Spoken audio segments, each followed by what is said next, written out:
오늘 아침 주요 뉴스입니다. 조 바이든 미국 대통령이 재선 도전 포기를 선언했습니다. 대선 후보에서 물러나 대통령으로서 남은 임기 수행에 집중하겠다면서 새 대선 후보로는 카멀라 해리스 부통령을 공식 지지했습니다. 미국 민주당 내부에선 새로운 대선 후보 선출 방식으로 경선을 해야 한다는 주장과 물리적으로 시간이 없다는 주장이 맞서고 있습니다. 바이든 대통령과 트럼프 전 대통령의 재대결로 진행됐던 미 대선 대결 구도가 급변하게 됐습니다. 바이든 대통령의 대선 후보 사퇴에 대해 공화당 대선 후보인 트럼프 전 대통령은 역사상 최악의 대통령이 될 거라고 비난했습니다. 또 새 후보로 거론되는 해리스 부통령이 이기기 더 쉬운 상대라고 평가했습니다. 수인 분당선 기흥역에서 연기가 나 승객 100여 명이 급히 대피했습니다.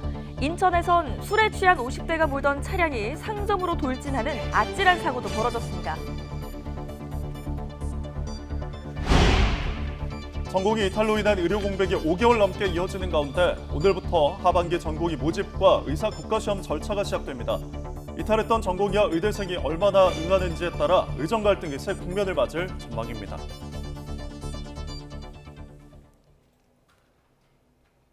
시청자 여러분 안녕하십니까? 월요일 아침 뉴스타트 2부 시작합니다. 조 바이든 미국 대통령이 재선 도전 포기를 선언했습니다. 바이든 대통령은 자신의 X 계정에 올린 글에서 자신이 대선 후보에서 물러나 대통령으로서 남은 임기 수행에 집중하는 게 국가와 당을 위해 최선이라고 믿는다고 밝혔습니다. 또 자신의 결정에 대해 이번 주 후반에 국민 앞에서 직접 말하겠다고 덧붙였습니다. 이어서 별도의 글을 올려 카멀라 해리스 부통령을 민주당 대선 후보로 지명하는 것을 전적으로 지지한다고 밝혔습니다. 바이든 대통령은 지난달 대선 토론에서 기대 이하의 모습으로 인지력 저하 논란을 불러온 뒤 민주당 내부와 유권자들로부터 사퇴 압박을 받아왔습니다. 네, 이처럼 조 바이든 대통령의 재선 도전 포기에 대해 도널드 트럼프 전 대통령은 원래 대선 후보로 적합하지 않았다고 비꼬았습니다. 트럼프 전 대통령은 자신의 소셜미디어에 올린 글에서 바이든 대통령을 사기꾼이라고 부르며 대선 후보는 물론 대통령으로도 적합하지 않다고 비난했습니다. 또 바이든 대통령은 거짓말과 가짜뉴스로 대통령직을 얻었고 의사와 언론들은 그가 대통령직을 감당할 수 없다는 걸 알고 있었다고 주장했습니다. 민주당 대선 후보로 카멀라 해리스 부통령이 거론되는 것과 관련해 트럼프 전 대통령은 CNN과의 전화통화에서 해리스 부통령이 바이든보다 더 쉬운 상대일 것으로 생각한다고 말했습니다. 미국 민주당 주요 인사들은 조 바이든 미국 대통령의 대선 도전 포기 결단을 높이 평가하며 감사의 뜻을 밝혔습니다. 석시마 민주당 상원 원내대표는 쉬운 결정이 아니었을 텐데 바이든 대통령은 이번에도 나라와 당, 우리의 미래를 먼저 생각했다며 진정한 애국자이자 위대한 미국인이라고 지켜세웠습니다. 하킴 제프리스 민주당 하원 원내대표도 바이든 대통령은 미국 역사상 가장 많은 업적을 이룩한 지도자 중에 하나라며 영원히 감사할 것이라고 밝혔습니다. 바이든 대통령을 대신할 잠재 후보 중 하나로 거론되어 왔던 크라찬 휘트머 미시건 주지사는 트럼프의 당선을 막는다는 자신의 역할에 변함이 없다며 이번 대선에 출마하지 않겠다고 말했습니다. 마이크 존슨 미 하원의장은 조 바이든 대통령이 민주당 대선 후보직을 전격 사퇴한 데 대해 대통령직에서도 물러날 것을 요구했습니다. 공화당 소속인 존슨 의장은 현지 시간 21일 사회관계망 서비스 X에 올린 글에서 조 바이든이 대통령에 출마하는 게 적합하지 않다면 그는 대통령으로서의 직무를 수행하는 것도 적합하지 않다며 즉각 대통령직에서 사임해야 한다고 주장했습니다. 이어 그는 대선일인 11월 5일이 다가오기를 매우 고대한다고 덧붙였습니다. 한편 민주당 공화당 대선 후보인 도널드 트럼프 전 대통령 암살 시도 이후 그에 대한 긍정적인 평가가 늘었다는 여론조사 결과가 나왔습니다. ABC 뉴스와 여론조사기관 이솝스가 지난 19일에서 20일 18세 이상 1,141명을 대상으로 실시한 조사에서 응답자의 40%가 트럼프 전 대통령에 대해 호감을 가진 것으로 나타났습니다. 지난 5월에 한 직전 조사보다 호감도가 9%포인트 증가했으며 ABC 뉴스가 지난 4년간 벌인 여론조사 가운데 가장 높은 호감도를 기록했습니다. 비호감도는 51%로 직전 조사보다 5%포인트 줄었습니다. 어제 오후 5시 50분쯤 경기도 용인시 수인분당선 기흥역에서 연기가 발생해 100여 명이 대피했습니다. 이 사고로 다친 사람은 없었지만 연기가 사라질 때까지 1시간 반 넘게 열차가 정차하지 않고 역을 통과했습니다. 소방당국이 확인한 결과 지하 2층 공조실 안에 있는 장비에서 마찰이 발생해 연기가 발생했던 것으로 파악됐습니다. 어제 저녁 7시쯤 인천시 용현동 용현시장 부근 도로에서 달리던 SUV가 방앗간으로 돌진을 했습니다. 휴일 방앗간이 문을 열지 않아 다행히 다친 사람은 없었지만 가게 출입구와 셔터 등이 파손됐습니다. SUV 운전자 50대 A씨는 핸들이 마음대로 조작되지 않았다고 주장했지만 경찰 조사 결과 A씨는 혈중 알코올 농도 면허 취소 수준의 만취 상태였습니다. 경찰은 조만간 A씨를 불러 조사할 계획입니다. 네, 오늘부터 하반기 전공의 모집 절차가 시작됩니다. 보건복지부와 수련환경평가위원회가 오늘 하반기 전공의 모집 공고를 내면 각 수련병원들은 홈페이지에 채용 공고를 올릴 예정입니다. 앞서 수련병원들이 신청한 모집 신청 규모는 인턴 2천여 명과 레지던트 5천여 명을 합해 7,707명입니다. 각 병원들은 다음 달까지 필기시험과 실기시험, 면접 등을 마무리하고 9월 1일부터 전공의 수련을 시작할 계획입니다. 2025학년도 의사 국가시험 응시원서 접수가 오늘부터 이뤄집니다.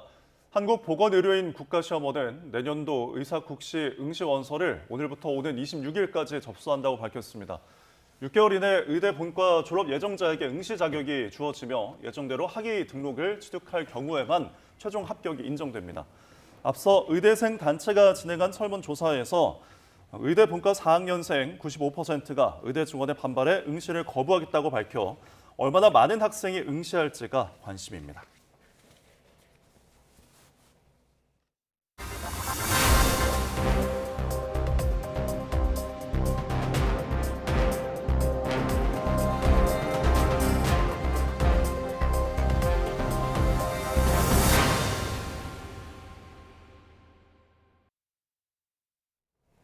네, 대선 후보 사퇴에 압박을 받아온 조 바이든 미국 대통령이 재선 도전 포기를 전격 선언했습니다. 카멀라 해리스가 바통을 이어받길 바란다며 부통령의 후보직 승계를 지지했습니다. 워싱턴 연결해서 들어보겠습니다.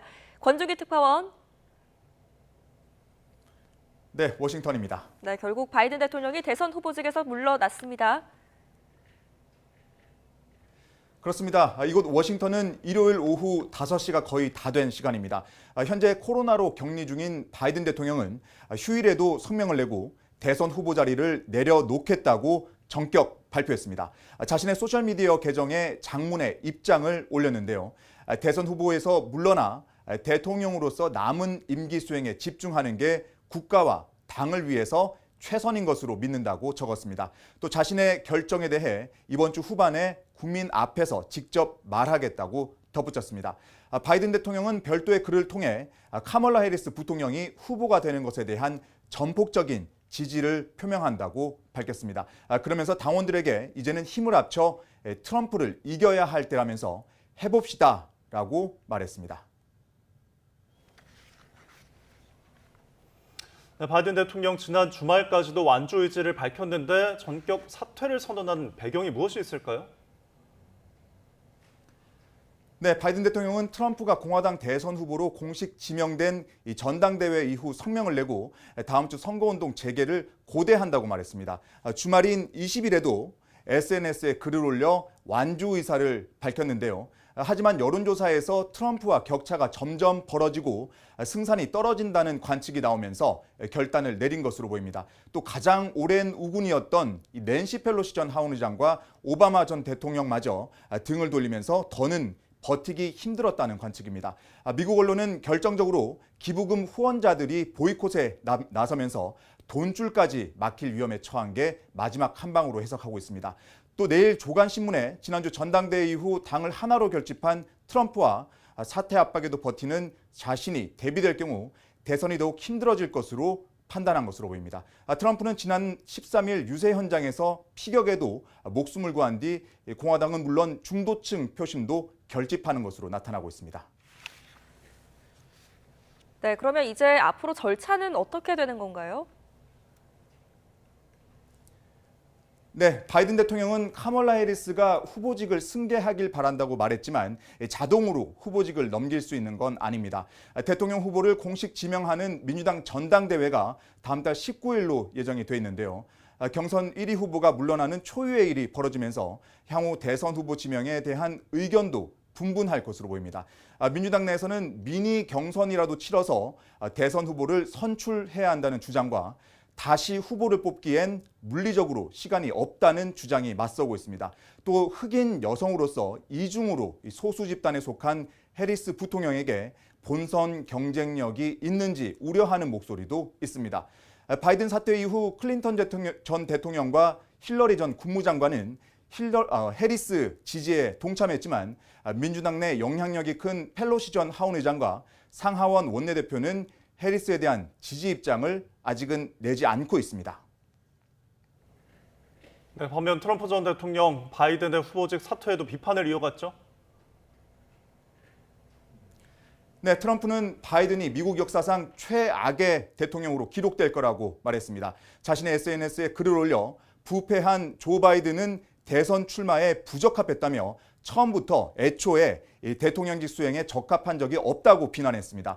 그러면서 자신의 건강 상태를 숨기기 위해 지하실을 떠나지 않으면서 대통령 자리를 차지했다며 이미 주변의 모든 사람들이 대통령직을 수행할 수 없다는 것을 알고 있었다 이렇게 주장했습니다. 또 불법 이미 문제를 거론하면서 바이든이 저지른 피해를 신속하게 치유할 것이라고 말했습니다. CNN 기자와 통화에서는 바이든이 해리스를 차기 후보로 지지한 데 대해 해리스는 바이든보다 더 이기기 쉽다고 자신감을 나타냈습니다. 이런 가운데 공화당 1인자인 마이크 존슨 하원의장은 바이든이 후보직뿐 아니라 대통령직도 당장 물러날 것을 요구했습니다. 후보로 적합하지 않으면 대통령직도 마찬가지라면서 즉각 사임해야 한다고 말했습니다. 그러면서 11월 5일 선거일이 오기를 아주 고대한다고 덧붙였습니다. 지금까지 워싱턴에서 전해드렸습니다. 관련해서 김진아 한국외대 LD학부 교수와 함께 바이든 대통령의 사퇴 관련해서 이야기 나눠보도록 하겠습니다. 교수님 나와 계신가요? 네, 안녕하세요. 네, 먼저 우선 바이든 대통령 재선 도전을 포기했습니다. 그 배경을 뭐라고 보십니까? 네, 아무래도 민주당 내 사퇴 공개 요구가 압박이 증가한 것이라고 볼 수 있습니다. 공화당 전당대회가 끝난 지 하루 만에 또 뉴멕시코의 마틴 하인리히 민주당 상원의원, 그리고 낸시 펠로시 전 의장과 굉장히 가깝다고 알려진 루프 그라행 캘리포니아 하원의원 등 12명 의원으로부터 또 사퇴 요구가 또 공개적으로 있었거든요. 그래서 민주당 내에 사퇴를 요구하는 의원 수가 30명 이상으로 늘었고요. 여기서 가장 중요한 게 사실은 리더십이었어요. 하원, 상원, 민주당 지도자들이 어떻게 움직이느냐가 굉장히 중요했는데, 하원, 원내대표라고 했으면 하킨 제프리스와 그 주변 의원들이 바이든 후보에 반대하는 발언을 계속 하는 것을 이제 일단 막지를 않았었고, 그래서 힌트를 좀 줬죠. 그래서 금요일 날 또 바이든 대통령에게 물러날 것을 공고하는 편지도 이제 공개가 됐거든요. 그리고 가장 중요한 것은 민주당 측에서는 마가 삼중주라고 할 수 있는 미래 시나리오가 굉장히 우려됐었던 건데 상하원도 공화당이 차지하고 백악관도 공화당이 차지하게 되면은 미국의 민주주의가 크게 위협을 받는다라는 것이 이제 전반적으로 굉장히 우려되는 그런 상황에서 계속 압박이 있었던 것 같습니다. 예, 사실 지난 주말까지도 바이든 대통령 사퇴서를 일축하면서 완주를 고집했었는데요. 갑자기 입장을 선회한 까닭 무엇이 있을까요? 네, 맞습니다. 바이든 캠프 측의 오말리 딜런 같은 경우에도 금요일 아침에 경선에서 절대적 승리할 거다라고 또 자신 있게 얘기를 하고 또 금요일 날 오후에는 후보 대체할 계획이 없다라는 메모를 발표하기도 했었거든요. 네. 그런데 아무래도 이런 주말 치과에 들어갔었던 바이든 대통령이 오늘 이제 또 편지를 공개한 데에서도 나오지만 남은 임기 동안 이제 국가를 위해서 일하겠다. 그리고 대통령 의무로서 의무를 다하는데 전념하겠다라고 그렇게 결심을 한 것 같고 개인적인 결심이라기보다는 이것은 당과 그리고 아까 말씀드렸던 마가 삼중주 그 시나리오를 우려해서 국가적인 결심이었다라고 보여집니다. 네, 이런 전례가 있었는지도 좀 궁금한데 미국 대통령 역사에서 미 대선에서 이런 전례가 있었습니까?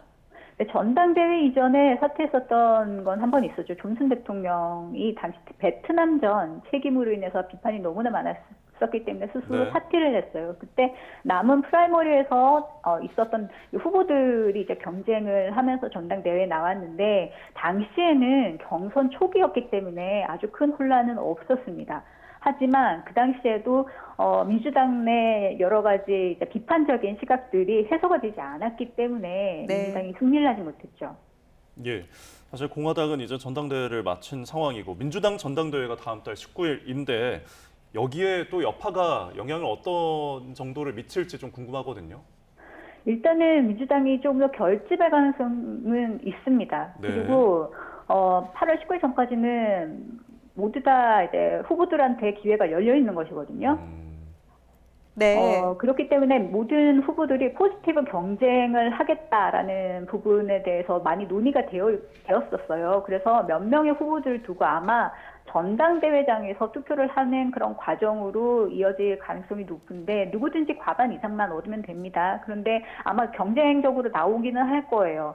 왜냐하면 부통령 후보 티켓이 남아있기 때문에 일단 인지도를 높이는 그런 작업을 개인적으로 다 하겠다는 전략을 갖고 있고 네. 일단 바이든 대통령에게 투표하겠다라고 했었던 대의원 한 4천여 명이 자유롭게 됩니다.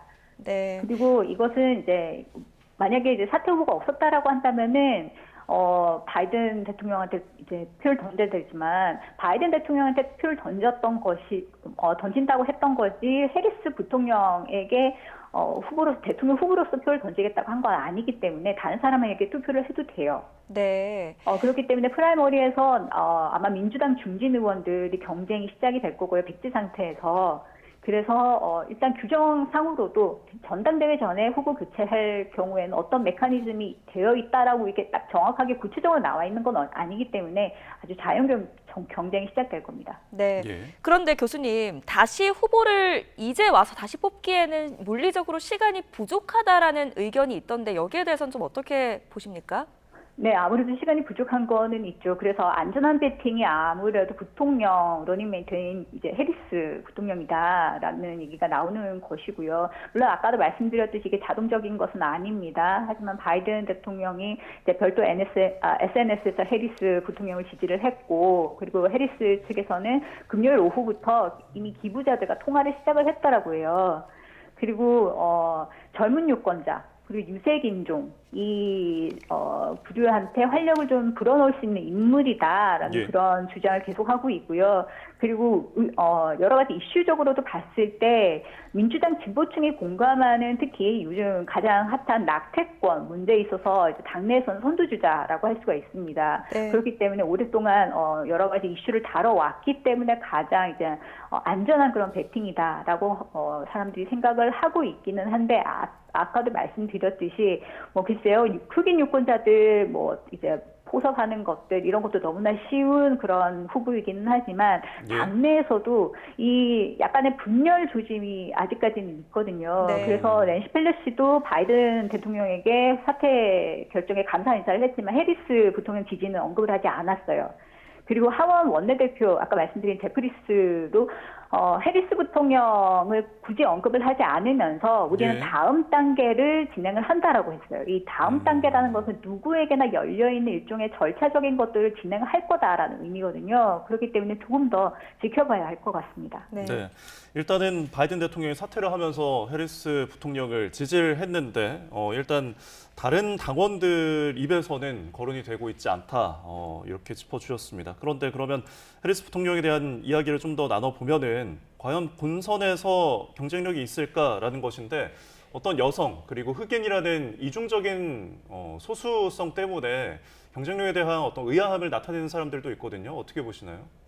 네, 아무래도 여성이고 흑인이면서 남아시아계 미국인이잖아요. 예. 그렇기 때문에 대통령 되는 건 굉장히 획기적인 일일 거예요. 그리고 예. 상대가 지금 부통령 공화당 쪽 러닝메이트가 제이디 벤스인데 완전 백인인데다가 더 젊은 그런 사람이잖아요. 그리고 네. 중도층을 계속 끌고 오겠다라고 하기 때문에 굉장히 이제 공화당과 경쟁하기가 힘들지 않겠느냐라는 우려가 나오는 거는 분명히 맞는 것 같습니다. 그리고 아까 낙태 문제를 말씀드렸지만 낙태뿐만이 아니라 다른 굉장히 진보적인 이슈에 있어서 너무나 강성 발언을 했기 때문에 너무 좀 진보적이다라는 그런 평가도 사실은 있거든요. 그렇기 때문에 거기에 대한 극좌파들을 조금 우려하는 그런 중도 좌파, 그 민주당 내에 이런 세력들이 조금 우려하는 그런 부분도 분명히 있을 것 같아요. 그래서 부통령의 브랜드 자체가 전국 선거에서는 이길 수 없는 것이 아니냐라는 그런 우려도 분명히 있습니다. 하지만 여전히 아까 말씀드렸듯이 흑인 코커스가 굉장히 중요하거든요. 민주당에서는. 그렇기 때문에 흑인 코커스를 만약에 우회하는 다른 선택을 했을 때는 또 이 투표들이 다 빠져나갈 수 있다라는 그런 우려 때문에 쉽게는 버릴 수 없는 카드가 될 겁니다. 네. 그런데 해리스가 후보직을 승계한다면 선거 자금 등도 그대로 승계가 가능하다면서요? 네, 그렇습니다. 새로운 후보로 교체가 되었을 경우에 이 바이든 해리스 캠프가 아니라 다른 캠프가 만약에 나서서 대선까지 갈 경우에는 이게 지금까지 모았었던 자금이 승계가 안 돼요. 그리고 예. 후보가 교체가 되면은 기존에 기부를 했었던 사람들에게 다 동의를 받아야지 새로운 후보한테 이체가 된단 말이죠. 왜냐하면 이 민주당 모금은 다 대통령과 부통령 캠프에만 가능하게끔 되어 있어요. 그러면은 만약에 동의를 하지 않는다라고 하면은 1억 달러까지 반환을 또 해줘야 됩니다. 굉장히 복잡한 과정인 거죠. 지금 주지사 후보군들 중에서 뭐 게빈 뉴섬 캘리포니아 주지사라든지 그레천 휘트머 뭐 미시간 주지사라든지 이런 굉장히 백인 중심의 그런 민주당원들이 선호하는 그 후보들이 분명히 있고 공개적인 아빠 이런 것들이 분명히 있기는 하지만 예. 이런 여러 가지 절차적인 문제 그리고 자금 운용 문제 앞으로도 계속 자금을 모아야 되거든요. 그럼 새로운 후보가 새롭게 자금 모으기가 굉장히 어려운 그런 부분들 현실적인 문제에 봉착하게 되는 거죠. 그리고 8월 19일 전까지 또 중요한 게 뭐냐면은 그 1차 투표 그냥 대의원 투표에서는 의원이나 주지사 등 민주당 내 당연직 의원들이 차지하고 있는 슈퍼 대의원이라는 이 그룹의 투표자들이 투표에 참여하지 않아요. 네. 이 사람들이 한 700여 명이 되거든요. 그런데 이제 1차 투표는 의미가 없어졌고 2차 투표가 시작이 되면 2차 투표에는 참여를 할 수가 있습니다. 그렇기 때문에 슈퍼 대의원직을 가지고 있는 당연직 민주당원들 이 700여 명이 누구를 앞으로 밀어줄 것인가. 이게 정치연합 구성이 앞으로 어떻게 될 것인가에 따라서 또 우리가 생각하는 것과 다른 어떤 결과가 나올 수가 있게 되는 거죠. 예, 선거 자금의 현실 문제 그리고 어떤 당내 대의원 문제까지 짚어주셨는데 자 결국에는 만약에 해리스가 민주당의 대선 후보가 된다면 트럼프의 대항마가 될 수 있을 것인가에 대한 고심이 깊어질 것 같은데 지금 뭐 최근에 호감도 조사에 따르면은 트럼프의 호감도가 총격 사건 이후에 많이 올라서 40%까지 올라섰잖아요. 반대편 카멀라 해리스 부통령 같은 경우에는 35%이고 바이든은 32%인데 어쨌든 호감도가 조금 더 높으니까 그 경쟁력은 좀 있지 않을까 싶은데 어떻게 보시나요? 일단 여론조사는 당분간 특히 가상 대결, 양자 가상 대결은 변동이 많을 것 같습니다. 예. 로이터 입소스 조사가 지금 최근에 나왔었는데 가상 맞대결에서 트럼프 전 대통령과 해리스 부통령이 동률로 나왔어요. 44% 지지율을 네. 똑같이 받았거든요. 요 똑같은 조사에서 트럼프 대통령과 바이든 대통령의 이제 가상 대결했을 때는 트럼프 전 대통령이 2% 이기는 걸로 나왔었으니까 해리스 티켓이 훨씬 더 유리하다라고 해석할 수 있는 측면이 분명히 있죠. 그리고 CNN 7월 초 같은 경우에 무소속 유권자들 대상으로 한 또 조사가 있었는데요. 이때는 트럼프 전 대통령보다 해리스 부통령을 훨씬 더 많이 지지했어요. 한 3% 정도 더 많이 받았거든요. 그렇기 때문에 중도층에 있는 유권자들이 아무래도 해리스를 더 선호하는 것이 아닌가라고 우리가 좀 추측을 할 수가 있겠고 앞으로 점수가 조금은 더 올라가지 않을까라고 생각을 할 수가 있겠는데 또 다른 투표 결과, 가상 여론조사 이제 결과들을 조금 보면은 네. 아직까지 해리스 부통령보다는 트럼프 전 대통령이 또 유리하게 나오는 게 또 있어요. 그렇기 때문에 어느 여론조사를 보느냐에 따라서 이게 결과가 조금씩 다르게 나온다라는 점 우리가 계속 이제 추적을 해봐야 될 것 같고 아마 한 며칠간은 계속 이제 변동이 있을 것 같습니다. 그래서 좀 이거는 지켜봐야 될 것 같아요. 알겠습니다. 네. 그렇다면 민주당 내부에서 해리스 부통령 말고 다른 인물이 좀 이름이 거론될 만한 사람이 있을까요? 아까도 말씀드렸듯이 주지사를 중심으로 해서 많은 사람들이 논의가 되고 있기는 합니다. 그래서 이번 선거에서 아무래도 많은 관심을 받고 있는 게 케빈 뉴섬 캘리포니아 주지사가 이제 언론에 많이 노출이 되고 있는 것 같고요. 네. 그리고 트럼프 전 대통령과 이제 언론에서 가상 대결을 많이 해보는 그런 인물 중에 하나가 아까 말씀드렸던 미시간 주지사인 그레슨 휘트모뿐만이 아니라 교통부 장관이었던 피트 부티지지와 같은 이런 분들이 지금 막 거론이 되고 있기는 한데 예. 글쎄요 아까도 말씀드렸듯이 지금 어느 누구도 검증이 이제 되지 않은 상황이고 이제 막 경쟁을 하는 상황이기 때문에 어떤 사람이 실제적으로 이제 좀 매력적인 아젠다로 어필을 하게 될지는 지금은 제가 말씀드리기 굉장히 어려울 것 같아요. 알겠습니다. 네. 지금 바이든 대통령의 남은 임기에 대해서도 많은 분석들이 나오던데 존슨 하원 의장이 이런 입장을 밝혔더라고요. 당장 대통령직도 사퇴하라 이렇게 요구를 하기도 했는데 남은 임기 어떻게 될 거라고 보십니까? 존슨 하원 의장은 민주당이 아니라 공화당이지 않습니까? 이제부터 민주당을 공격해야 되기 때문에 네. 그렇게 지금 세게 나오는 것 같아요. 트럼프 측에서는 민주당의 움직임을 경계하기 이제 시작을 해야 되는 과제에 놓인 거죠. 지금까지 지지율 상승세를 좀 유지하면서 약간 포지티브 캠페인을 하려고 하다가 아마 다시 네거티브 캠페인으로 돌아설 가능성이 많습니다. 지금까지는 바이든 대통령이 주요 공격 대상이었다면은 앞으로는 해리스 부통령에게 모든 이제 화살을 집중을 시킬 가능성이 굉장히 많은데 토요일부터 그랬어요. 토요일 미시간주에서 열린 집회에서 트럼프 전 대통령이 해리스 부통령을 이제 비난하기 시작을 했거든요. 예. 무슨 소리를 가지고서 래핑 카멜라라고 막 이렇게 비하를 하는 등 네. 약간 이제 전투적인 그런 태세를 보였는데 아무래도 아프리카계 미국인 사이에서 굉장히 높은 지지율을 그래도 공화당 후보자로서는 트럼프 측이 가지고 있었는데 이게 빠져나갈 가능성 이 부분에 대해서 또 우려를 할 수밖에 없을 것이고 그리고 이제 민주당이 다시 또 결집하는 그런 분위기를 봤을 때 아마 견제를 해야 되기 때문에 글쎄요, 트럼프 캠페인이 지금까지 해온 것 중에서 하나가 약간 허위 정보 이런 것들을 배포하는 것들이었거든요. 네. 그래서 이 전형적인 전략을 다시 쓰지 않을까 좀 우려가 됩니다. 알겠습니다. 자, 바이든 대통령의 재선 도전 포기와 관련해서 김진아 한국외대 LD학부 교수와 함께 자세히 짚어봤습니다. 교수님 오늘 말씀 고맙습니다. 네, 감사합니다.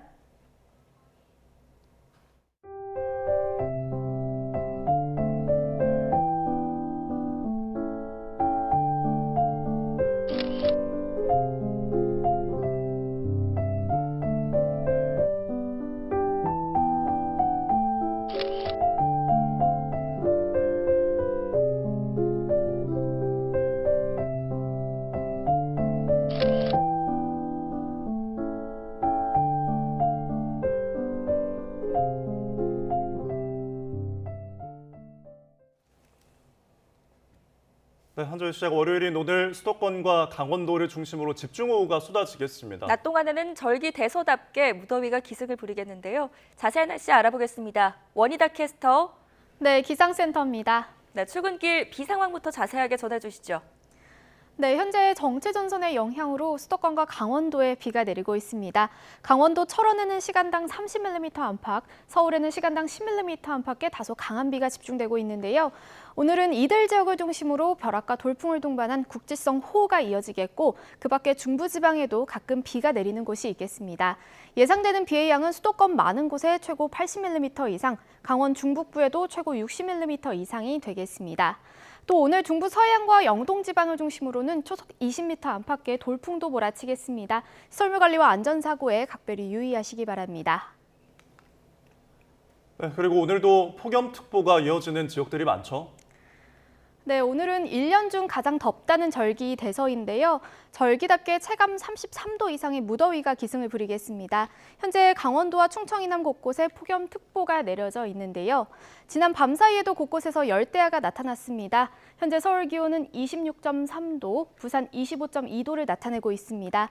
오늘 낮 기온은 서울 28도, 대전 33도, 대구 35도까지 크게 오르겠습니다. 온열 질환에 걸리지 않도록 건강관리에 신경 써야겠습니다. 네, 마지막으로 이번 주는 태풍 개미를 예의주시해야 한다고요? 네, 맞습니다. 우선 모레까지는 중북부 지방을 중심으로 비가 내리겠습니다.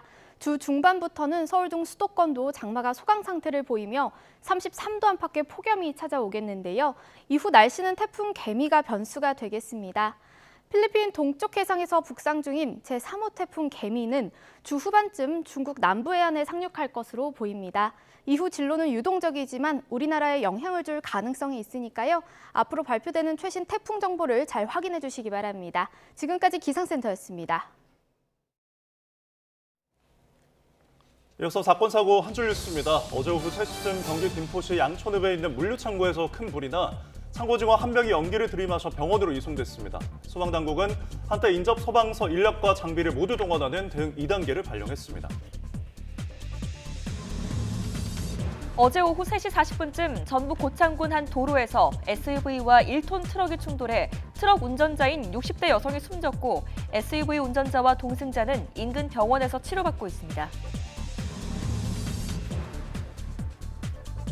엔진 결함 등 수리가 필요한 화물차를 그대로 운전해 사망사고를 일으킨 50대 운전자 A씨에게 징역 1년 6개월이 선고됐습니다. A씨는 엔진 고장으로 화물차가 멈췄는데 안전조치를 하지 않아 뒤따르던 오토바이가 추돌해 운전자를 숨지게 한 혐의를 받습니다.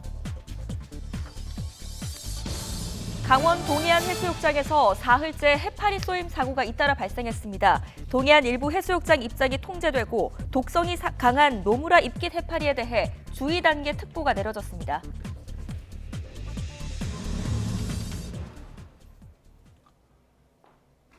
네, 북한이 4일 만에 또다시 남측을 향해 오물풍선을 살포했습니다. 우리 군은 전방 지역 모든 전선으로 대북 확성기 방송을 확대했는데 접경 지역의 군사적 긴장 수위가 고조되고 있습니다. 이종원 기자입니다. 거리 한복판에 종이 조각들이 어지럽게 널브러져 있습니다. 북한이 휴일 오전부터 남측을 향해 또다시 날려보낸 오물풍선 잔해들입니다. 합참이 파악한 오물풍선 수는 360여 개로 사흘 전 살포 때보다 2배 가까이 많은 규모입니다. 이 가운데 110여 개가 경기 북부와 서울 등 우리 지역에 낙하했는데 대부분 종이 쓰레기로 안전 위해 물질은 없었습니다. 북한의 대남 오물풍선 부양은 올해 들어 9번째입니다. 지난 18일엔 200여 개를 살포해 40여 개가 경기 북부 지역에 떨어졌습니다. 우리도 정부 차원에서 북한에 그런 식의 대규모 군 차원에서 보낼 수도 있습니다. 그런 풍선을 통해서 전달을 전파할 수도 있는 거고. 우리 군은 일단 대북 확성기 방송을 전면 확대 시행하면서 대응 수위를 끌어올렸습니다. 지난 18일부터 서부와 중부 동부 전선에서 일부 확성기를 순환하는 방식으로 방송해야 하는데 모든 전선에서 동시에 방송에 들어간 겁니다. 방송 시간은 아침 6시부터 밤 10시까지입니다. 북한이 가장 민감하게 여기는 대북 심리전 수단이 대북 확성기 방송인 만큼 이에 반발해 더 높은 수위의 도발에 나설 가능성도 제기됩니다.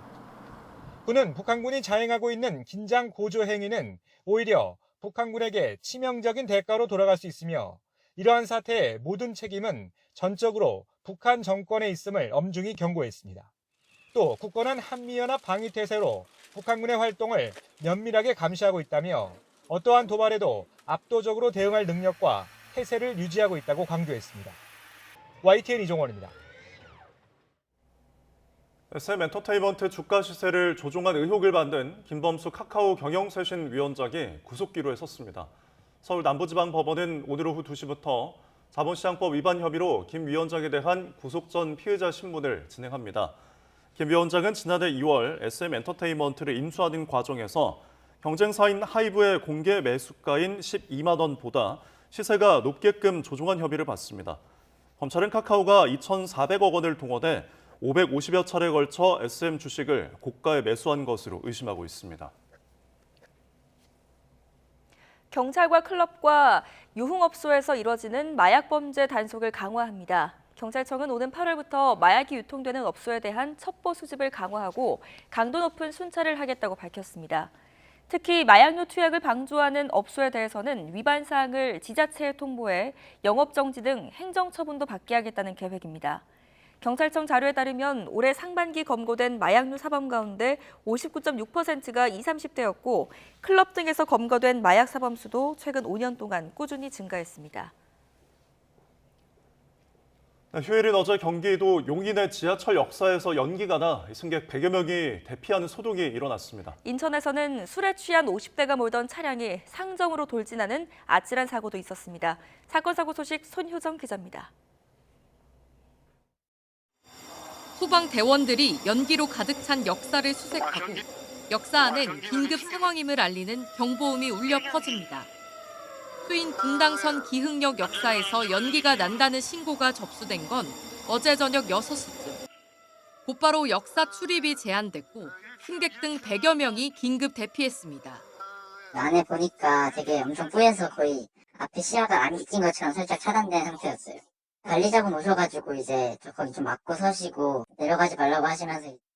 다친 사람은 없었지만 연기가 사라질 때까지 2시간 가까이 열차가 정차하지 않고 역을 그대로 통과했습니다.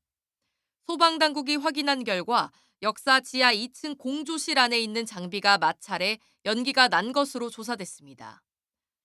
비슷한 시각 인천에선 50대 남성 A씨가 몰던 승용차가 재래시장에 있는 방앗간을 덮쳤습니다. 휴일이라 영업을 하지 않아 다친 사람은 없었지만 가게 출입구와 집기 일부가 파손됐습니다. A씨는 핸들이 마음대로 조작되지 않았다고 주장했지만 음주 측정 결과 면허 취소 수준의 만취 상태로 드러났습니다. 화물트럭 앞부분이 완전히 찌그러졌고 도로 위엔 사고 파편들이 흩어져 있습니다. 고속도로를 달리던 5톤 트럭이 갓길에 정차돼 있던 승합차를 들이받은 뒤 사고 충격으로 1차로를 달리던 승용차와도 연달아 부딪혔습니다. 이 사고로 승용차 운전자 60대 남성이 다쳤습니다. 경찰은 트럭 운전자가 전방을 제대로 주시하지 않아 사고가 난 것으로 보고 조사를 진행할 계획입니다. 수도권 일대에서 북한이 보낸 오물 풍선 관련 신고가 잇따르는 가운데 서울 노원구의 육군 사관학교 앞에도 낙하물로 추정되는 비닐봉투와 종이 쓰레기가 발견됐습니다. 군과 경찰, 소방 당국이 출동해 쓰레기를 걷어갔는데 이로 인한 추가 피해는 없었습니다. YTN 손효정입니다.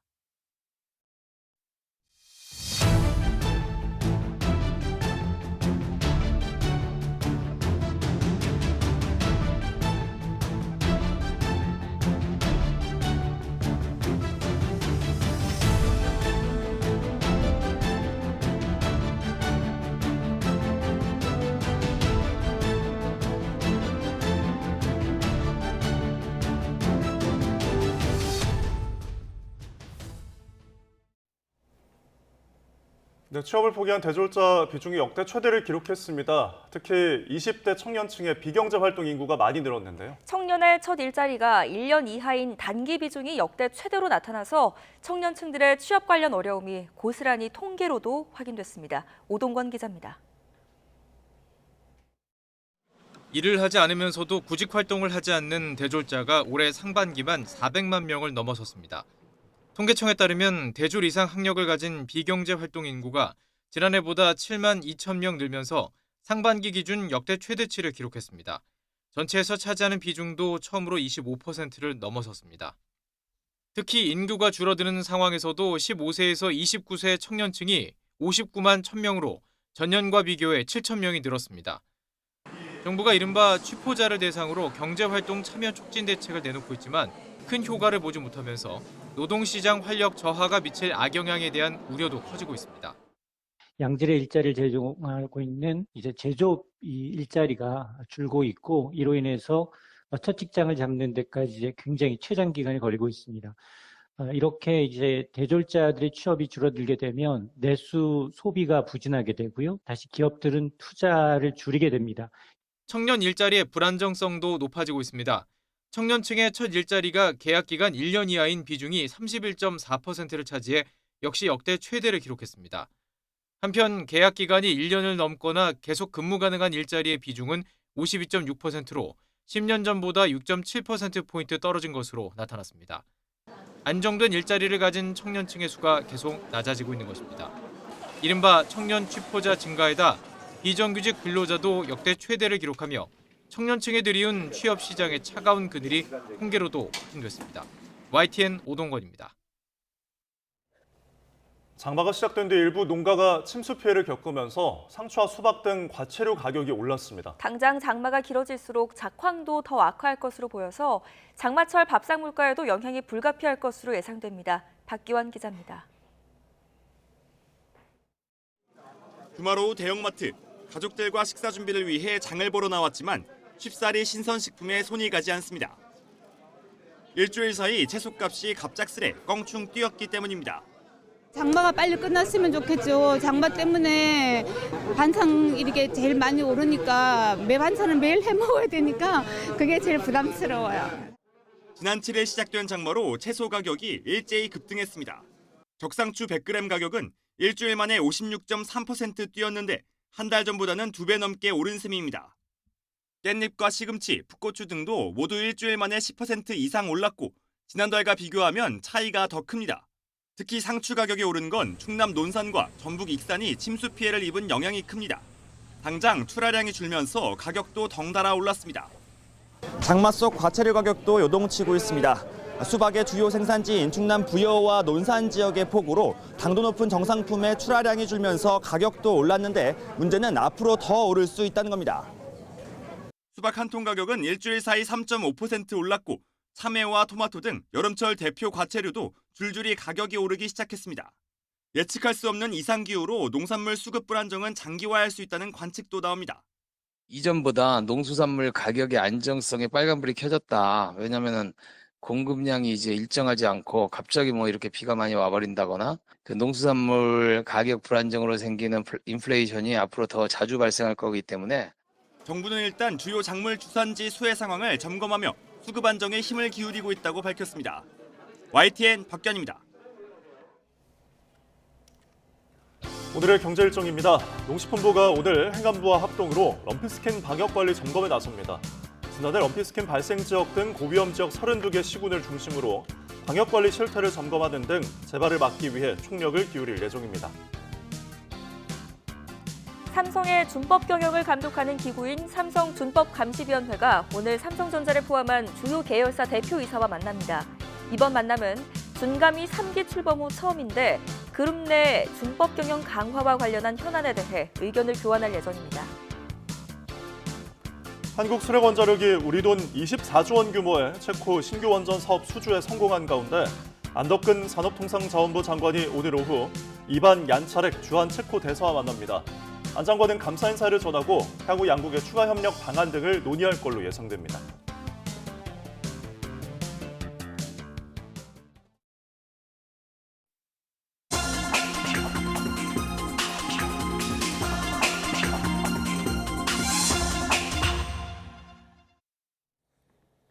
오늘의 글로벌 픽입니다. 이스라엘이 공습 폭격을 주고받는 대상이 가자지구 하마스, 레바논 헤즈볼라에 이어 예멘의 후티 반군으로 확대됐습니다. 중동의 친이란 세력들과 동시에 3면 전쟁을 치를 판국입니다. 황보선 기자가 보도합니다. 현지 시간 21일 오전 히데지 탄도미사일 한 대가 공중에서 사라집니다. 예멘 후티 반군이 이스라엘 휴양도시 에일라트를 향해 쏜 것을 이스라엘군이 에로3 방공망으로 요격한 겁니다. 이스라엘은 전날엔 후티가 드론으로 텔라비브를 공격한 데 대한 안갚음으로 후티의 물류 항구인 호데이다를 공습했습니다. 연료 저장고가 불탔고 6명이 사망하고 80여 명이 화상을 입었습니다. Israel's necessary and proportionate strikes were carried out in order to stop the Houthi terror attacks. 후티 반군은 대대적 보복을 예고했습니다. وتؤكد القوات المسلحة اليمنية أن الرد على العدوان الإسرائيلي على بلدنا قادم لا محالة وسيكون كبيرا وعظيما بإذن الله. 이스라엘군의 공습은 일요일 팔레스타인 가자지구 쪽에서도 계속됐습니다. 여성과 어린이 등 최소 15명이 숨졌습니다. 무장정파 하마스 소탕이 명분입니다. 레바논 남부에서도 포성이 들렸는데 무장정파 헤즈볼라가 공격 목표였습니다. 이처럼 이스라엘은 이른바 친이란 적대 세력인 하마스, 헤즈볼라 그리고 후티와 동시에 3년 전쟁을 치를 판국입니다. 중동 위기를 풀기 위한 국제사회의 휴전 중개 노력이 무색하게도 오히려 확전 우려가 커지고 있습니다. YTN 황보선입니다. 방글라데시 정부가 이른바 공직 할당제에 반대하는 학생들의 시위를 군 병력까지 동원해 강경 진압하면서 100여 명이 목숨을 잃고 수천 명이 다쳤습니다. 혼란이 가중되는 가운데 방글라데시 대법원은 할당량을 대폭 축소하라며 공직 할당제 복원에 대한 사실상 반대 결정을 내렸습니다. 박영진 기자입니다. 독립유공자의 후손에게 공직의 30%를 할당하는 이른바 공직 할당제를 복원한다는 고등법원의 판결로 촉발된 시위. 취업난에 시달리는 대학가를 중심으로 시작된 시위는 전국으로 확산했습니다. 수천 명이 거리로 나섰고 강경 진압에 나선 정부는 통금을 발령하고 급기야 군대까지 동원했습니다. 인터넷과 휴대전화가 차단되고 방송사 홈페이지도 멈췄습니다. কিভাবে সরকার এটা বলতে পারে যে রাজনৈতিকীকরণ করা হচ্ছে যেখানে প্রথম থেকেই আমরা বলছি যে আমরা সাধারণ শিক্ষার্থী আমরা চাচ্ছি যে একটা দেশে কিভাবে 사상자가 속출했습니다.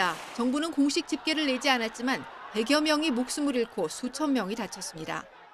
আমার বাবা এত নিরীহ মানুষ আমার বাবা এত নিরীহ মানুষ আমার বাবা কিচ্ছু বোঝে না আমার বাবা এত্তুরা কত্তুরা মানুষ আমার বাবারে 처참한 충돌 끝에 대법원은 고등법원의 판결을 뒤엎고 독립유공자의 공직 할당을 30%가 아닌 5%로 대폭 축소하라고 최종 판결했습니다. 학생 시위대의 손을 들어줬다고 볼 수 있지만 시위가 멈출지는 미지수입니다. 이번 시위의 출발은 청년 실업률 40%에 달하는 극심한 취업난에 대한 불만에서 비롯됐지만 반정부 시위로까지 확산하는 양상입니다. 2009년 집권 이후 4연임에 성공하며 15년간 철권 통치를 이어온 하시나 총리에게도 최대 정치적 위기가 되고 있다는 분석입니다. YTN 박영진입니다. 이스라엘군이 가자지구 공습을 계속해 여성과 어린이를 포함해 최소 15명이 숨졌다고 AP통신이 보도했습니다. 가자 중부에 있는 브레지 난민촌 공습으로 9명이 숨졌으며 남부 칸 유니스에도 공습이 이어져 최소 6명이 숨졌습니다. 가자지구 보건부는 지난해 10월 전쟁 발발 이후 현재까지 팔레스타인인 38,983명이 숨진 것으로 집계됐다고 밝혔습니다.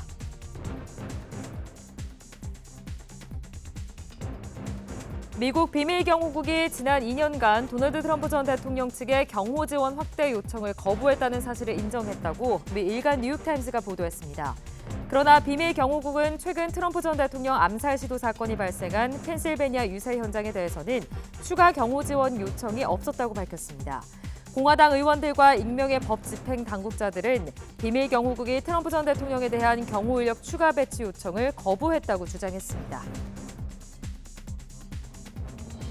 지난 19일 전 세계를 강타한 IT 대란의 영향으로 항공부문 피해가 이어지고 있습니다. 항공편 추적 사이트 플라이트어웨어에 따르면 미 동부 시간으로 21일 오후 1시까지 전 세계적으로 2만 1,000편의 항공기 운항이 지연되고 1,800여 편이 취소됐습니다. 완전 복구까지는 많게는 몇 주가 걸릴 수 있을 것으로 내다보고 있으며 피해 규모도 적어도 10억 달러 이상이 될 것으로 보입니다. 일본 홋카이도 동부 네모로시 남쪽 해역에서 어제 오후 1시 27분께 규모 5.4의 지진이 발생했다고 일본 기상청이 발표했습니다.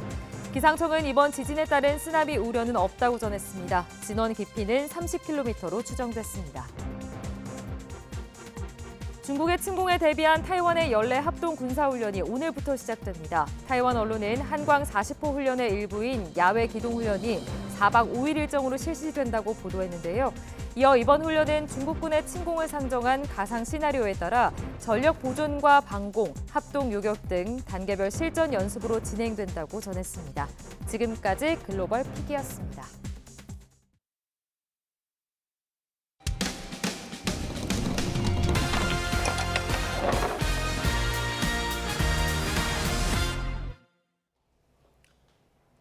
승인이 된 지 겨우 5년 정도 지난 빌라에서 잇따라 물이 새고 이 때문에 천장이 무너지는 일까지 벌어졌습니다. 부실 시공 우려에 주민들은 불안감을 호소했습니다. 윤태인 기자가 취재했습니다. 경기도 고양시에 있는 한 빌라. 사용 승인을 받은 지 5년밖에 지나지 않았는데 누수 문제로 몸살을 앓고 있습니다. 집안 상황은 그야말로 참담한 지경입니다. 현관부터 타일이 뜯겨져 나가는데요. 안으로 들어가 보면 천장은 이렇게 물이 차서 폭삭 주저앉았습니다. 곳곳에 곰팡이도 가득합니다. 뼈대를 드러낸 천장과 온갖 잔해와 흙먼지가 가득한 바닥. 한 달 동안 비었다 돌아온 집은 전쟁터 같았습니다. 문을 열었을 때는 정말 천장이 다 무너져 있었고요. 물이 뚝뚝뚝 떨어지고 있고 여기서 그냥 찼었더라면 저는 그냥 죽은 거예요. 불안한 마음에 구청에 안전점검을 요청했지만 사설업체나 다른 기관을 찾으라는 답만 돌아왔습니다. 그런데 문제는 이 집에만 누수가 있는 게 아니라는 겁니다. 주민들은 집에서 물이 새는 건 다반사로 공용배관도 여러 차례 보수 공사를 했다고 지적합니다. 4월달 되니까는 화장실 냉수배관이 터졌어요. 봄이니까 저쪽 안방 화장실은 타일이 볼록볼록 튀어나와요. 천장이랑 저쪽 외벽 이렇게 보면은 너무 이게 막 날림이에요. 그런 만큼 부실 공사가 의심되는 상황. 많은 물이 흘러서 내려가게 된 부분 자체가 그것이 천정 위로 샜다는 부분 자체가 부실한 공사를 했다고 볼 수밖에 없는 상황이 아닐까. 시공 당시 현장 관리인은 YTN과의 통화에서 배관 공사를 할 때는 문제가 없던 것으로 기억한다면서도 다만 여러 집이 한꺼번에 물이 새는 건 처음 본다며 현재 해외에 있는 시공사 관계자들이 귀국하면 바로 상황을 설명하겠다고 답했습니다. 원인과 대책이 나올 때까지 불안할 수밖에 없는 주민들. 일부는 언제 또 이런 피해가 생길지 몰라 내 집이 있어도 들어가지 못하는 처지에 놓였습니다. YTN 윤태인입니다. 인천 송도 센트럴파크 안에 있는 놀이터 난간이 분리되면서 5살 아이가 떨어져 다치는 사고가 났습니다. 공원 관리를 맡은 시설공단은 아이 탓을 하며 배상 책임이 없다고 주장하고 있습니다. 어떻게 된 일인지 임혜진 기자가 취재했습니다. 놀이터 그네 주변에 순서를 기다리는 아이들이 몰려 있습니다.